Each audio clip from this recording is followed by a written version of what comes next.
በደንብ አመስግነው ዝማሬ መላእክት ያሰማልን። ለወንድማችን የዝማሬ ቀድማዊ ዳረገ የሰራዊት ጌታ አምላካችን እግዚአብሔር ረጅም ዕድሜ ሰፊ ጤንነትን ያድልልን ብላችሁ የዝማሬውን ጌታ አምላካችን እግዚአብሔርን ከፍ አድርጋችሁ አመስግኑት። በእውነት ሰላሙን በቸርነቱ ተቆጣጥሮ እንዲህ አይነት አየር ንብረት እንዲኖረን ስላደረገ እግዚአብሔርን ደግማችሁ አመስግኑት።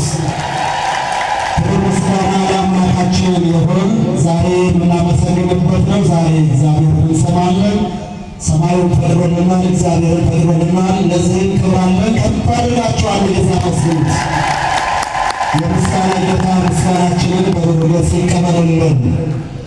ከዚህ በመቀጠል ቀጥታ የምንሻገረው ወደ ዕለቱ የወንጌል አገልግሎት ነው። የዛሬውን የወንጌል አገልግሎት የሚሰጡን በሀገር ውስጥና በሀገር ውጭ በሁሉም የዓለማችን ክፍል እየተንቀሳቀሱ ጥሩ ሐዋርያዊ አገልግሎት የሚሰጡት በቋሚነት ለአዲስ አበባ ሀገረ ስብከት በመንበረ መንግሥት ግቢ ቅዱስ ገብርኤል ገዳም ሰባኪ ወንጌል የሆኑት ሁላችሁም የምታውቋቸው ደግሞ የምትወዷቸው መጋቢ ሃይማኖት መምህር ኢዮብ ይመሩ ይሆናሉ። ለእርሳቸው ተናጋሪ አንደበት ለእኛም ሰሚ አስተዋይ ልቦና ይንሳና ይንሳችሁ። በሰሞና ሁነን በእምነትም ሆነን በመረጋጋትም ሆነን ድምፁን እንስማ። የሰራዊት ጌታ እግዚአብሔር ሁላችንም በቸርነቱ ይጠብቅ። ሚዲያዎች እንዲቀመጡ አድርጋቸው በእናትህ አነው ማየቶት ሚዲያዎችን ቁጭ አድርጋቸው።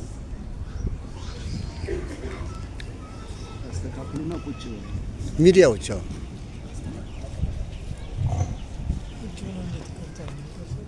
የሰው ጋር አስተካክሎ